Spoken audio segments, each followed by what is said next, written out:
Buenas tardes y bienvenidos a esta sesión de alto nivel del Foro SILAC, en el cual estaremos conversando acerca de la comunicación de la ciencia con la sociedad, asesoramiento científico para las políticas públicas y lucha contra la desinformación.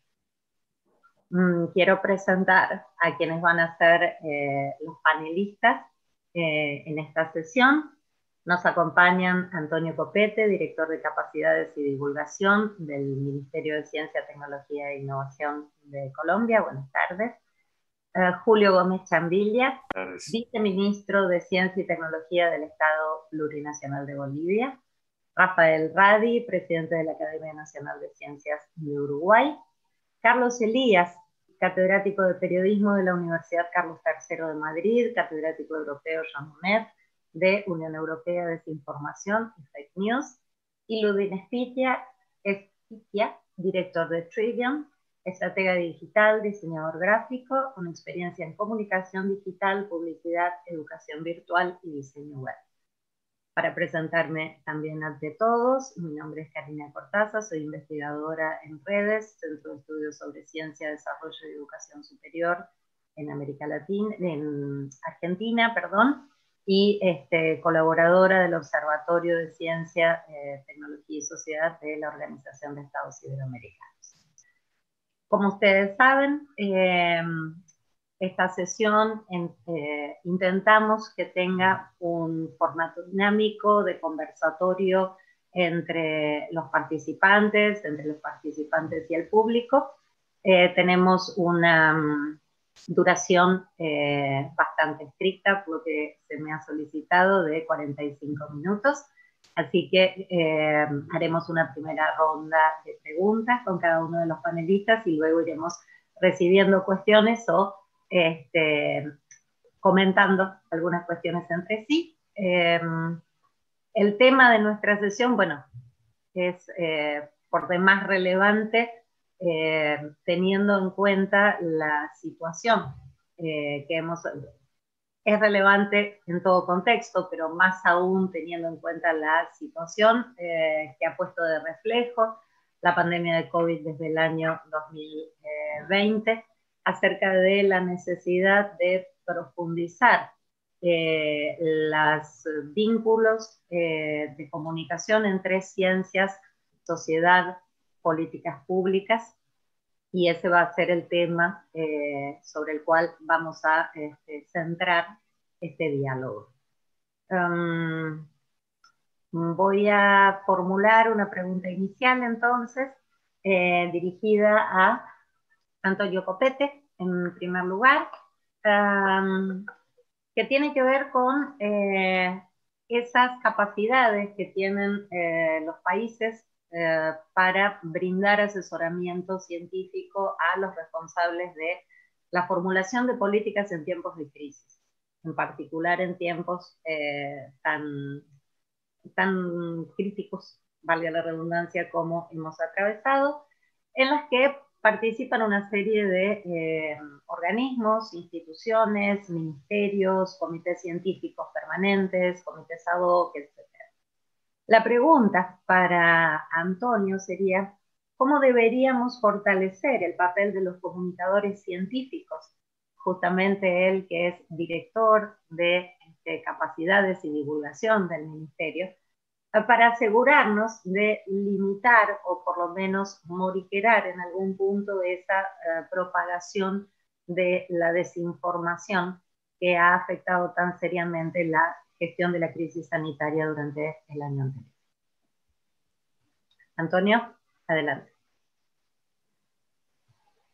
Bueno, muchísimas gracias, Karina, y primero que todo agradecer pues esta invitación del Foro SILAC a nosotros de Colombia y de estos espacios de diálogo y de intercambio a nivel regional en el que nosotros siempre queremos participar muy activamente. Un gran saludo por parte de nuestro presidente Iván Duque, nuestra ministra Mabel Torres, nuestra viceministra Ana María Aljure. Mi nombre es Antonio Copete, yo soy el director de Capacidades y Divulgación en el Ministerio de Ciencia y Tecnología, y bueno, quizás muchos de nuestros públicos no sepan que Colombia efectivamente ahora tiene un Ministerio de Ciencia, Tecnología e Innovación, un ministerio que lleva ya un poco más de un año de funcionamiento, empezó formalmente a funcionar en diciembre de 2019. Y bueno, nuestro primer año de vida, ya nuestro segundo año de vida, pues ha venido definitivamente con muchos retos al mismo tiempo. Yo diría que ha sido un poco como volar, construir un avión al mismo tiempo que se vuela el avión. Y bueno, yo creo que esos retos han hecho este año, este primer año de vida, pues aún más interesante, porque no solamente tenemos el reto de crear una nueva institucionalidad para todo el sector de ciencia, tecnología e innovación, que en nuestro país sigue siendo uno de los sectores más pequeños del país. Sino pues hacerlo en este contexto tan complejo de una pandemia en donde la ciencia y la tecnología pueden y deben tener un rol relevante.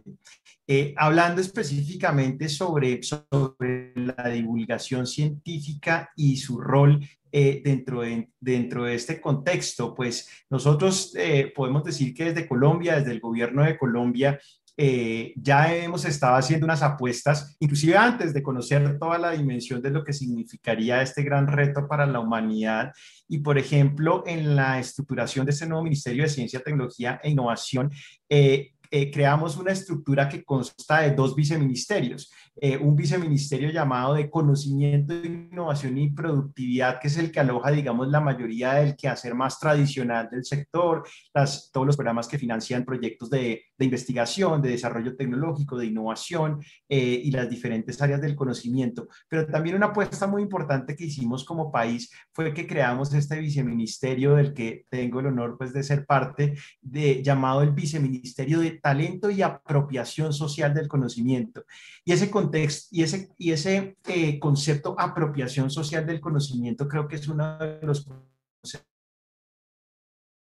que yo quisiera dejar aquí en este foro, porque nosotros como país, desde hace muchos años, venimos trabajando y en el contexto internacional venimos trabajando en esta noción de que la divulgación, la comunicación de la ciencia no se da solamente de una forma unidireccional, no solamente se debe dar desde un grupo de científicos, un grupo de expertos con cierta formación académica, sino que también tiene que ser una actividad bidireccional en donde el público general, los públicos no especializados no son un agente pasivo del proceso, su función no es simplemente absorber información dada por científicos, sino también ser un agente activo, un agente que también es parte de un proceso de creación, de un proceso de co-creación, que también tiene saberes que aportar, no solamente la única forma de conocimiento y de saber válida no es el saber científico, que por supuesto siempre tendrá un rol preponderante, pero nosotros en nuestros países, en nuestra región, también tenemos una cantidad de conocimientos ancestrales, conocimientos tradicionales, una enorme diversidad que nosotros también tenemos que aprovechar. Entonces, ese proceso del llamado diálogo de saberes es parte de nuestro quehacer fundamental como ministerio y como viceministerio de apropiación social del conocimiento.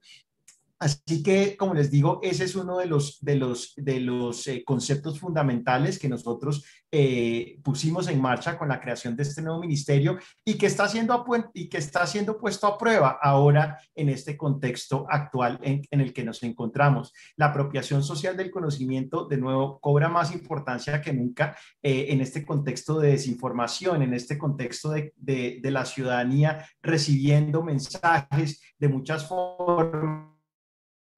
Y nosotros tenemos como sociedad, como país, como región y como humanidad esa labor de formar esta comunicación activa, pero de nuevo, en la que el ciudadano no solamente reciba información, sino que se apropie de esa información y que ellos mismos sean transmisores de la información, porque todos tenemos dentro de nuestras familias esos tíos, esos abuelos, esos familiares que a veces se creen, digamos, estas noticias que no necesariamente están ajustadas a la verdad, están ajustadas a la evidencia, y nosotros mismos como ciudadanos, como agentes activos, necesitamos ser parte de ese proceso de combate a la desinformación.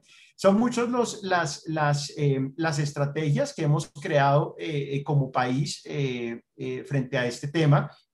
nosotros tenemos pues un ecosistema bastante dinámico de ciencia, tecnología e innovación. Siempre hablamos de esa cuádruple hélice de academia, empresa, Estado, sociedad, y es muy importante que cada uno de esos ejes de esa cuádruple hélice asuman su rol, asuman su responsabilidad dentro de este contexto. Entonces, por ejemplo, nosotros dentro del componente Estado, obviamente el Ministerio de Ciencia y Tecnología somos el ente rector de este sector en el país, en Colombia, y por lo tanto tenemos nuestra propia estrategia de divulgación y comunicación pública de la ciencia. Por eso esta dirección que tengo a cargo lleva ese nombre de divulgación, porque esa actividad nos la tomamos sumamente en serio, y es una estrategia que le llamamos Todo es Ciencia, que la venimos desarrollando, reinventando a través de series audiovisuales, de productos de contenidos digitales, de documentales que ya han ganado premios, que hemos mostrado en cines, que han ganado premios internacionales.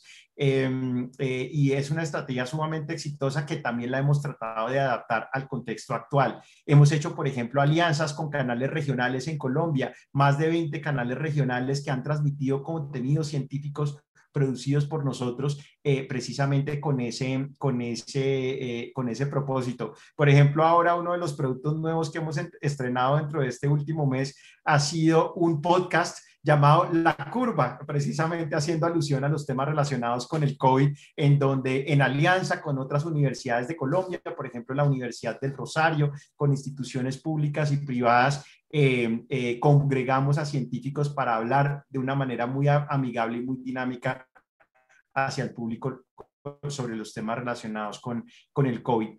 Pero al mismo tiempo también, y para finalizar, la misionalidad nuestra no tiene que ser no la de centralizar los esfuerzos en temas de divulgación y comunicación pública de la ciencia. También nosotros como ministerio queremos como una plataforma de todo el país que necesitamos. Entonces,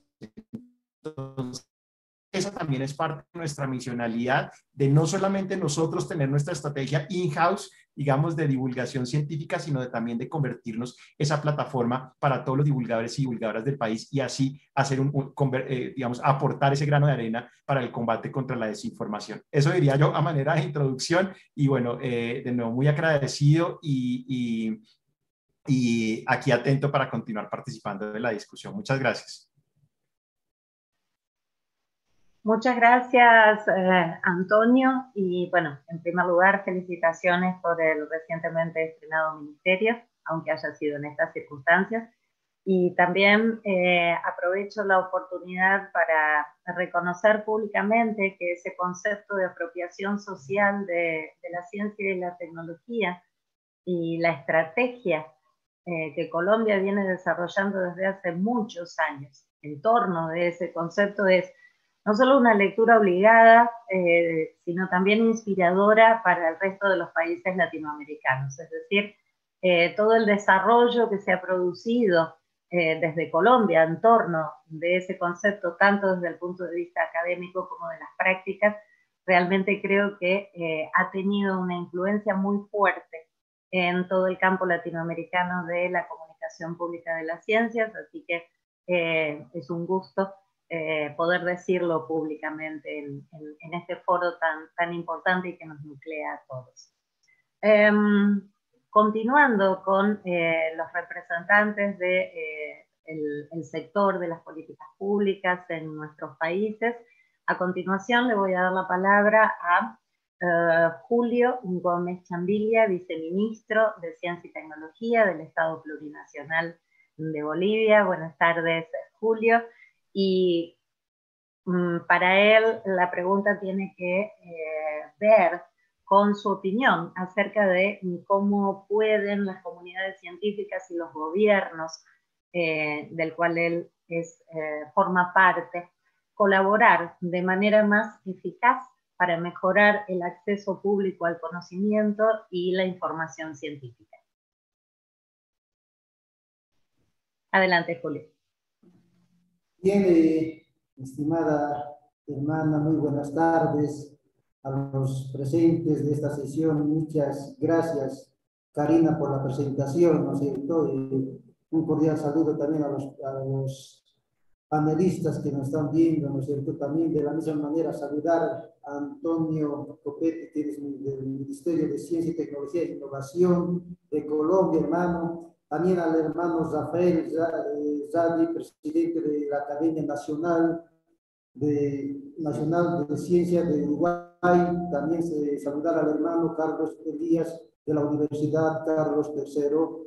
También de la misma manera saludar al hermano Ludwig Spitia, director de Trión, ¿no es cierto? Bien, muchísimas gracias. Con respecto, hermana, a la pregunta que estaba mencionando, nosotros como a nivel nacional del Estado Plurinacional de Bolivia, consideramos que existen varios mecanismos, ¿no es cierto?, mecanismos que colaboran, que aciertan la comunicación científica a los gobiernos, ¿no es cierto? Uno de los mecanismos bastante eficaz son las redes interinstitucionales que promuevan la comunicación pública de la ciencia a través de la difusión y divulgación, ¿no es cierto?, y la popularización del conocimiento científico.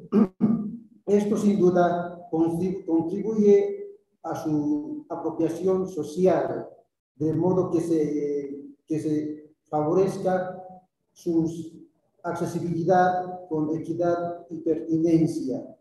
Como Viceministerio de Ciencia y Tecnología hemos impulsado algunas acciones con respecto a los cuales podemos contamos con una red de ciencia y comunicación y cultura que ha permitido facilitar un diálogo entre los actores del sistema nacional dentro de ciencia y tecnología, en pro de buscar canales de difusión científica en diversos ámbitos de la sociedad, ¿no es cierto? También estamos en red que se han desarrollado actividades a nivel nacional como internacional, también como por ejemplo el seminario del periodismo científico y cursos internacionales de cultura, ciencia y de comunicación de la ciencia que han permitido capacitar tanto a profesionales y a la comunicación y como a los investigadores, ¿no es cierto? También de esta manera, como del Viceministerio de Ciencia y Tecnología, en tal sentido, los investigadores juegan un rol muy importante, ya que se necesita fortalecer sus capacidades, sus habilidades, en el propósito de que estos puedan difundir su producción científica, tecnológica y la sociedad en general. También la red se ha vinculado en algunos momentos con otras redes como la red iberoamericana de comunicación y divulgación científica, ¿cierto? Y el portal de la iberoamericana que divulga. Y una de las actividades muy interesantes fue el Encuentro Internacional de Comunicación Científica y Divulgación y Popularización, organizado juntamente con la Universidad de las Naciones Unidas, que nos permitió fortalecer capacidades y habilidades para la comunicación de la ciencia, utilizando diversas vertientes de la comunicación científica. Asimismo, también durante este encuentro, expertos nacionales e internacionales han socializado los diversos métodos, ¿no es cierto?, de metodologías para la enseñanza y el aprendizaje de la comunicación científica, también la acreditación de soportes didácticos que nos permitió, ¿no es cierto?, a la ciencia y la acreditación de soportes, tanto los profesionales y que nos promueven una cultura científica, tecnológica hacia la sociedad. Esta actividad nos permitió la participación no solo de los miembros de la red de investigadores de centros o institutos, ¿no es cierto?, de investigadores universitarios, también de comunicadores institucionales y periodistas, de medios de comunicación impresos, audiovisuales también, ¿no?, y privados de las universidades del Estado, que tienen una estructura suplementos científicos o secciones que nos abordan temas científicos y tecnológicos. En tal sentido, hermana, ¿no es cierto, Karina? El resultado de esta actividad nos ha permitido colaborar de manera más estrecha entre el gobierno y la comunidad científica sobre el contenido de la información y sus aplicaciones para la sociedad en general. Cuando se intenta compartir noticias sobre diferentes investigadores, para nosotros es una satisfacción compartir ideas con otros hermanos, ¿no es cierto?, que nos estamos viendo. Entonces, de esta manera, hermana, para nosotros es un grato honor. Bien, hermana, entonces con esas palabras, agradecerles, ¿no?, a todos los panelistas que nos están viendo, a ti también, hermana, que estás conduciendo. Muchas gracias, hermana. Muchas gracias, Julio. Aquí me interesaría marcar esta continuidad tan interesante que podemos encontrar entre la intervención de Antonio al principio y la de Julio, porque me quedo con algunos de los conceptos que mencionó Julio al principio. Accesibilidad, equidad y pertinencia en el tipo de conocimientos, y creo que esa accesibilidad, equidad y pertinencia son parte intrínseca de una apropiación social del conocimiento legítima, como la que deseamos promover, en nuestros países a través de estas interacciones más estrechas entre políticas públicas, comunidades científicas, medios de comunicación, especialistas en comunicación de las ciencias, etc. Y con esta idea de cómo aceitar estos vínculos, sobre todo con las comunidades científicas, voy a consultar o a pedirle a Rafael Radi, presidente de la Academia Nacional de Ciencias del Uruguay, cuál es su perspectiva acerca de cómo pueden los científicos y científicas ayudar al público, sobre todo en estas circunstancias o en las circunstancias pandémicas, a evaluar los mensajes que se les presentan, ganar o quizás recuperar o reforzar la confianza del público y dejar las cosas lo más clara posible en una situación en la cual la falta de claridad o la confusión genera riesgos incluso de vida. Bueno, muchas gracias, Karina, por tu presentación. Saludos a todos los colegas y todas las colegas que participan en esta mesa y que también nos están siguiendo. Debo hacer inicialmente algunas menciones de carácter personal, pero solamente a los efectos que nos ayuden a entender de lo que voy a hablar después en relación a la pregunta que me hizo Karina y en función de mi calidad de investigador. Si bien, como Karina ha indicado, soy el actual presidente de la Academia Nacional de Ciencias del Uruguay, me desempeño como profesor titular de la Universidad de la República, en la Facultad de Medicina, como investigador, y desde hace 13 meses coordino la respuesta científica nacional anti-COVID-19, con lo cual hemos tenido que ensamblar un conjunto de más de 60 investigadores en todas las áreas del conocimiento que reportan en forma semanal al Gobierno de la República y también a la sociedad en forma frecuente.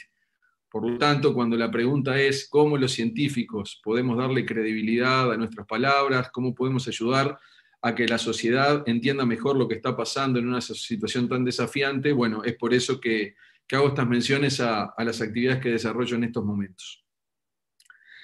Y en ese sentido, yo veo que desde la ciencia, desde los científicos, nuestro diálogo con la sociedad que estamos construyendo y que le da además visibilidad y validación social a la actividad científica, tenemos que hacerlo prácticamente desde una actividad de docencia hacia la comunidad, es decir, en esa ida y vuelta que los colegas mencionaban, pero como una actividad de extensión, en este caso extensión universitaria, como término general, porque no sé si el término extensión se utiliza con el mismo significado en toda América Latina, sería el concepto en inglés de outreach, es decir, cómo llegamos a la sociedad con un relato científico que permita, por un lado, hacer entender mejor lo que está pasando y a su vez nos dé herramientas, en este caso, para poder mitigar el avance de la pandemia. Recalcando además que el derecho a la información científica forma parte de un derecho humano universal, que es el derecho a la ciencia, en donde todos los ciudadanos del planeta tenemos el derecho de acceder al conocimiento científico. Ahora bien, en este experimento a alta velocidad que estamos transitando desde la ciencia, en el asesoramiento a las políticas públicas y en nuestro relacionamiento con la sociedad, realmente hay una tensión muy grande entre la velocidad de los hechos y la calidad de lo que se transmite. Y ese es un problema casi irreconciliable. Por esta razón, nosotros los científicos tendemos a desarrollar nuestra actividad habitual, normal, a velocidad de crucero. No nos gusta ir muy lento, tampoco nos gusta ir demasiado rápido. Transitamos las avenidas de la ciencia con cuidado, cuando giramos a derecha o izquierda nos fijamos que sea con seguridad, tratamos de evitar los baches. Sin embargo, en este momento, la velocidad de lo producido y la velocidad y la necesidad de la transferencia de conocimiento excede notoriamente al quehacer habitual de la ciencia. Y eso también tiene que ver con la información en la sociedad. Y es ahí donde en esa tensión tenemos un grave problema instalado. Es decir, la primicia, que ya no es solamente la primicia de la ciencia, sino la primicia desde algunos sectores de la ciencia, de los científicos que quieren llegar primero, el tema de la sobreutilización de las redes, donde conceptos y elementos no curados que no han pasado por el procesamiento habitual de el rigor científico, el referato por pares, el acumulado histórico que permita generar una conclusión robusta, lo que se suma a su vez a la aparición de los repositorios de ciencia. Los repositorios son lugares en la nube no referados, que originalmente han sido instaurados para contribuir a que la comunidad científica discuta entre sí a la espera que esos trabajos vayan a través de todo el proceso de referato por pares hasta su aceptación final, algo que puede llevar 6 meses, 1 año y medio. Ahora bien, algo que está basado en una buena idea, cuando sin embargo el repositorio no referado se transforma en la fuente principal de información, porque es lo más rápido, terminamos eliminando el proceso de control de calidad más importante que tiene la producción científica, que es el referato por pares. Y una vez que el referato por pares se completa, y hasta ahora es el mejor modelo que tenemos, que no es perfecto, que está sujeto a errores, pero que es el mejor, una vez que el conocimiento científico tiene un nivel de curado mínimo, recién ahí tendríamos que ser capaces como científicos de transmitirlo a la sociedad en forma robusta. Esto en líneas generales no ha sido así en el marco de la pandemia, porque ha sufrido de la tensión entre esa necesidad de información permanente. Nosotros hemos estado permanentemente solicitados por la prensa en cuanto a hacer permanentes declaraciones, y por lo menos desde el Grupo Asesor Científico Honorario en el que nosotros trabajamos, hemos siempre trabajado con una lógica diferente. Hemos trabajado con una lógica de generar informes multidisciplinarios, curados y elevados a un sitio público de Presidencia de la República, con todo el conjunto de referencias de la evidencia nacional e internacional. Es decir, sabiendo que estamos en una situación de incertidumbre, que lo producido hacia la prensa y a la población sea de la mayor rigurosidad y calidad. Naturalmente, vamos un poco más lento que aquellos que en 280 caracteres mandan una noticia, pero es la forma correcta de trabajar. Y les comento que, por ejemplo, con el ingreso de las nuevas variantes a nuestros países virales, y en el sentido de cuál es el impacto eventual de las nuevas variantes de preocupación en el marco de la pandemia, hemos logrado realmente llegar a un consenso y minimizar, la información puramente especulativa, y hemos tratado de lograr desde nuestro grupo generar insumos y publicaciones y reportes públicos que pudieran mostrar lo que se sabe lo que no se sabe y lo que se especula. De forma que el público pueda entender que este proceso de generación de conocimiento científico en tiempo real, tal cual se está dando ahora, mantiene incertidumbres. El tema es cómo nosotros podemos hacerle llegar a la sociedad esas incertidumbres sin generar pánico, por el contrario, generando estrategias de conocimiento que permitan lograr una mejor mitigación de los efectos de la pandemia y una mejor gestión del riesgo, que es lo que uno quiere. Por lo tanto, tenemos una gran responsabilidad como científicos de ahora en más de poder buscar formas consistentes de transmitirle a la sociedad y compartir con la sociedad el conocimiento científico, tratando de que este sea un conocimiento científico curado y donde debamos dar el contexto general. Tenemos que recordar que no todas las personas tienen cultura científica suficiente para entender algunas de las afirmaciones que nosotros hacemos.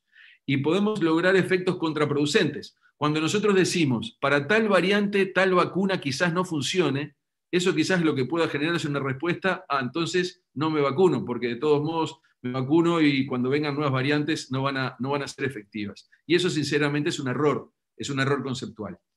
Entonces, quizás haya que ir hacia la creación de unidades de comunicación de la ciencia, como nos expresó nuestro colega en Colombia, a nivel de las universidades, a nivel de los centros de investigación, a nivel de las academias de medicina, de ciencias, de ingeniería, de veterinaria, a nivel de los ministerios, de forma de que esa ida y vuelta con la sociedad sea siempre a través de un procedimiento que tenga un nivel de curado suficientemente bueno para que el conocimiento pueda ser utilizado por la sociedad de la mejor forma posible y nos permita tener desde la ciencia una voz sólida, consistente y no tan sujeta a la coyuntura y a quién llega primero a decir tal o cual cosa con una vida media de días o horas, cuando en realidad el conocimiento científico creado y consistente perdura en el tiempo, por lo menos perdura cierto tiempo, porque también la ciencia es una actividad en permanente autocorrección.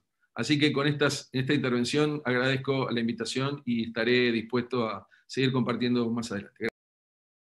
Muchas gracias, Rafael. Bueno, creo que Rafael ha puntualizado algunas cosas que nos preocupan a quienes nos desempeñamos en el campo de la comunicación pública de la ciencia, como son, por ejemplo, los fenómenos de la infodemia que hemos atravesado durante el año pasado, la carga de incertidumbre en las comunidades científicas, las idas y venidas en la información e incluso la proliferación de fake news que han afectado a nuestros públicos durante los meses de la pandemia y en la actualidad. Y creo que Carlos Elías, que es catedrático de la Universidad Carlos III de Madrid y especialista en desinformación y fake news, y que incluso ha editado un monográfico reciente de la revista Ciencia, Tecnología y Sociedad de la OEI sobre periodismo, desinformación y fake news en tiempos de pandemia.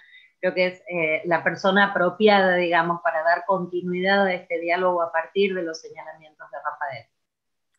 Bueno, pues muchísimas gracias, Karina, por tu presentación. Quiero agradecer en primer lugar el que me hayáis invitado a este foro, que también agradecer a los que me han precedido, que yo creo que han dicho cosas muy interesantes que me permiten un poco, de alguna manera, hilvanar más mi intervención. Y bueno, decir que os saludo desde Madrid, pero que soy canario y que además los canarios siempre tenemos una gran vinculación con América porque consideramos que somos el eslabón entre Europa, entre África y América, ¿no? Entonces os tengo mucho cariño en todos los aspectos, ¿no? ¿Qué se puede hacer o cómo se ha cambiado o qué ha pasado? No, mire, yo creo que el COVID ha sido una gran oportunidad para ver cómo funcionan, como en todos los elementos de crisis, cómo funciona el periodismo y cómo funciona la ciencia.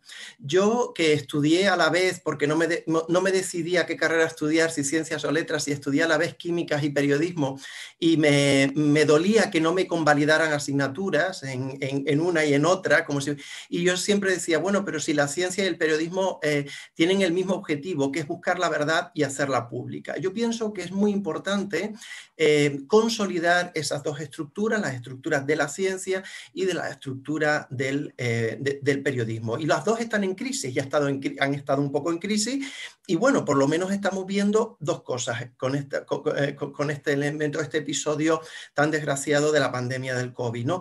Por un lado, que la ciencia sirve, se están haciendo vacunas y están funcionando, la ciencia es efectiva, y por otro lado, el periodismo riguroso es necesario porque hay muchísima información y necesitamos gente con credibilidad que nos dé el acceso a información clara y verdadera, que básicamente es, yo siempre digo que un periodista, nosotros no sabemos la respuesta, sino lo que tenemos que hacer es saber a quién preguntar, y es a quién preguntar, quién es sólido en investigación, qué se sabe, ¿no? Y a mí eso me parece importante. Luego me parece importante otra cosa que a mí me parece un logro, a pesar de que a lo mejor no se vea, y es ¿cómo funciona el método científico? Miren, a mí realmente, como yo fui periodista científico muchos años, fui periodista político en la agencia EFE, fui jefe de ciencia en el diario El Mundo, ¿no? Entonces, a mí, un resultado concreto de ciencia, a mí no me importa tanto. Yo veo lo que hay ahora sobre noticias científicas, por ejemplo, el agua en Marte, y digo, pero si es que es lo mismo que yo decía hace 15 años, o sea, si no hay nada nuevo, no sabemos qué agua hay, cómo hay, que es decir, no hay grandes cantidades de cosas nuevas, pero a mí lo que sí que me interesa que la gente sepa es el método. ¿Y cuál es el método científico? Es un método que tiene que ver con la duda socrática de por qué ocurren cosas, tiene que ver con la lógica de Aristóteles, pero con eso solo no influye, porque Aristóteles se equivocó muchísimo en biología. No se equivocó en letras, no se equivocó en la retórica, en la oratoria, pero sí se equivocó en ciencias. No vale con la lógica, sino que luego tiene que venir Francis Bacon, que es el filósofo del empirismo, datos, y luego Galileo, que es mira cosas, que observamos cosas.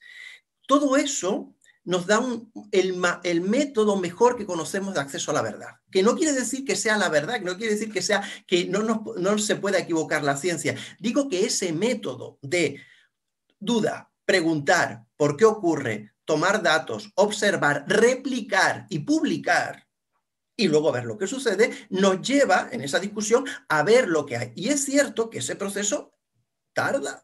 Es decir, la ciencia ha avanzado muchísimo en los últimos, sobre todo en los últimos 2 siglos, pero nos llevó muchísimo a avanzar hasta aquí, ¿no? Entonces, es un proceso complejo. Hay gente que dice que ya hay partes que el cerebro no va a ser fácil de descubrir lo que hay o cómo funciona. Otros dicen que mejor que no se haga porque va a ser muy peligroso todo ese tipo de investigación, pero en cualquier caso, me parece que eso es importante. Valorar qué viene, quién lo ha hecho. Y una de las cosas que yo siempre le digo a mis alumnos y a mis alumnas de periodismo es: el que ha preguntado quién es, tú aquí nos has presentado. Y es que es importante presentar a las personas y decir quién es, ¿tiene credibilidad o no?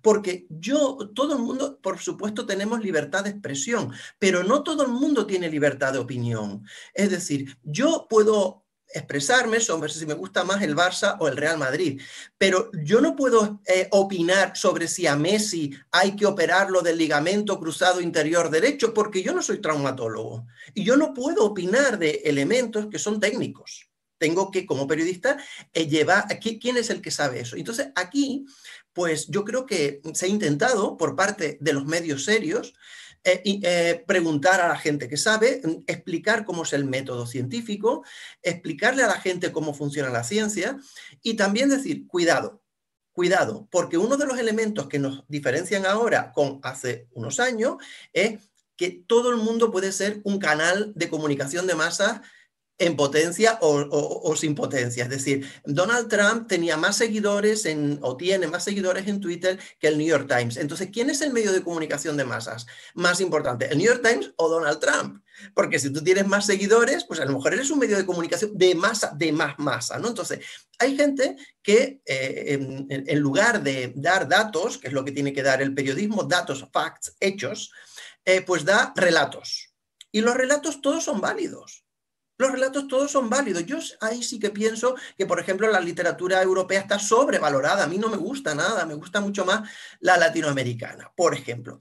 A mí me gusta mucho más la arquitectura asiática, me encanta. Me gusta, o sea, yo creo que ahí sí que hay cosas que están sobrevaloradas, pero el hecho de ir al dato, valorar qué es lo que es cierto y publicarlo, a mí eso me parece importante. Y creo que está la forma de evitar la proliferación de fake news, creo que son 2 o 3. Una es la educación, y la educación en 2 ámbitos, en lo que es ciencia, en lo que es relato, que no es ciencia, que es muy válido, pero no es ciencia, y en lo que son medios de comunicación, cómo funciona, qué es Twitter, qué es Facebook y qué es un medio serio. ¿Vale? Eso me parece súper importante. Y por otro lado, creo que tenemos que ser conscientes de que cuando nosotros enviamos un mensaje, un WhatsApp, un Facebook, de algo que no sabemos quién lo ha dicho, por qué lo ha dicho, ni es una fuente identificable e identificada, estamos nosotros contribuyendo también a la desinformación. No solamente quien lo hace, sino quien lo difunde.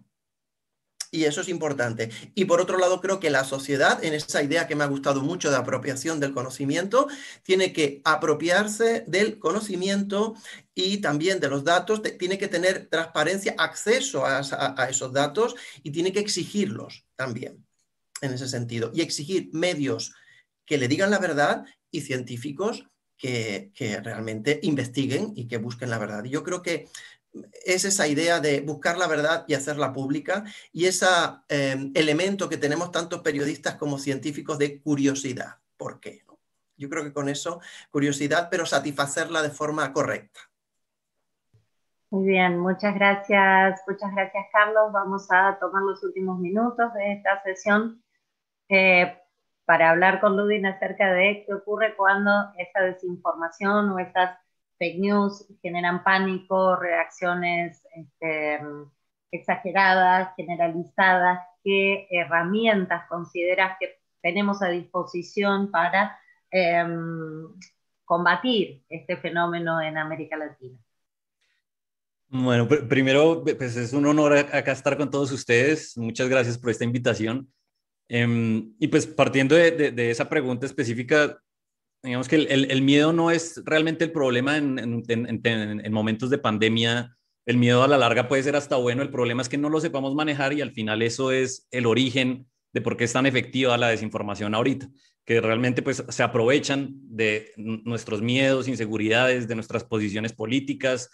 Entonces, acá lo importante es partir del hecho del origen digital que estamos viviendo ahorita con la desinformación. A pesar de que hay medios tradicionales que cometen errores a veces, el origen digital es un tema fundamental.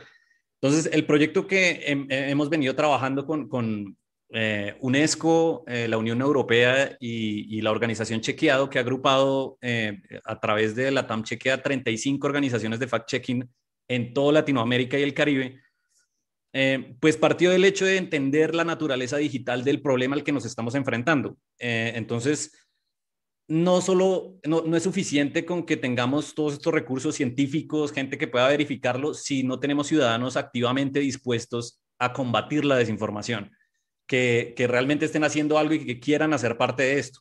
Por eso, uno de los enfoques más importantes de este proyecto, que pues, ha sido muy bueno, es la manera en la que pudimos involucrar influenciadores digitales, creadores de contenido digital, jóvenes y pues el verdadero ecosistema en el que se está moviendo la desinformación en este momento y los contenidos científicos. Entonces, tuvimos el ejemplo, por ejemplo, en el lanzamiento del evento hace unos meses, dos youtubers, cada uno con millones de seguidores, uno un médico cirujano y el otro un divulgador científico, uno de Perú y el otro de México, que tenemos muchísimos. Hace como 5 años hubo una explosión, una proliferación de creadores de contenido de científicos en YouTube, ahora TikTok. Es una explosión gigantesca de contenidos que no están siendo aprovechados en esa magnitud, ni por gobierno, ni por alcaldías, ni eso. O sea, son actividades muy poquitas, pero ahí es donde se está moviendo el grueso de este tema de desinformación. Entonces, pues 3 temas ahí fundamentales sobre realmente qué podemos nosotros usar, principalmente las organizaciones de fact-checking, que necesitamos darle muchísimo más apoyo. Están en toda la región, pero no son suficientes. Tenemos en nuestra ventaja regional, por ejemplo, el idioma español, que nos permite unir más esfuerzos, y eso es parte de los objetivos de portalcheck.org, el proyecto que hemos desarrollado, que une todos estos esfuerzos que están haciendo todas las organizaciones, pero que vincula profesores, que vincula organizaciones, y como que trata de centralizar todos estos esfuerzos. El tema de las figuras digitales que no se están usando lo suficiente, los influenciadores digitales que están moviendo una cantidad de personas y han logrado lo que ya han mencionado, unas cosas que mencionaba muy importante ahorita Rafael y Carlos, que es como pues llegar a ampliar estos temas de ciencia, pero pues los youtubers ahorita y muchos contenidos ya lograron hacer el entretenimiento, de la ciencia de entretenimiento, que es algo muy difícil de hacer y que deberíamos empezar a aprender de eso, de lo que ya está sucediendo.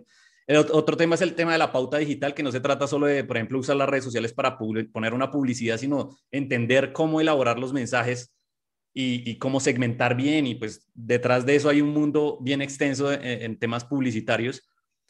Y finalizo con un tema que comenzó hablando Rafael ahorita, y es que entendamos la velocidad de difusión de información a la que nos estamos enfrentando ahorita, que pues que este es un tema de proporciones que normalmente no entendemos, y es que la medición de temas de tecnología y de información ahorita se mide es como de a millones de visualizaciones por hora, y cosas que realmente nadie está dando abasto, y eso fue al comienzo de la pandemia se demostró en el pico inicial, de que no estamos siendo lo suficientemente rápidos y tenemos que hacer uso de todos los recursos que tenemos disponibles, y por eso es tan importante este protagonismo que le estamos dando a las figuras digitales que tienen audiencias gigantescas, que pueden acceder de manera muy rápida y tienen una dinámica social diferente de relacionamiento, de identificación, de credibilidad, que mucha gente puede hacerle más caso a alguien así de cercano que a un medio tradicional. Entonces, esto es más o menos el trabajo que hemos realizado. Bueno, quiero agradecer a todos los panelistas, a quienes nos acompañaron hoy. Lamentablemente no hemos tenido tiempo para hacer preguntas, pero recupero una expresión en el chat que dice: hay un comentario muy interesante en las exposiciones, como uruguaya vaya mi reconocimiento por esta vía al profesor Radi por su trabajo y el de todo el GACH, que nos ha permitido conocer la seriedad con la que trabajan los científicos uruguayos de las diferentes disciplinas. Yo creo que esta ha sido una muy buena oportunidad para encontrarnos en este ámbito, representantes de las políticas públicas como Antonio y Julio, del ámbito académico, como Carlos, Rafael, yo misma, y del campo de las prácticas y de la intervención social, como está planteando Ludwig desde su lugar y en ese espacio de reconocimiento de la calidad digital de estos fenómenos, de las características de estos nuevos fenómenos a los cuales nos estamos enfrentando. Muchas gracias a todos, a los organistas, a los organizadores de este foro, y a todas las personas que han intervenido en el soporte técnico y en la asistencia durante todos estos días. Muchas gracias.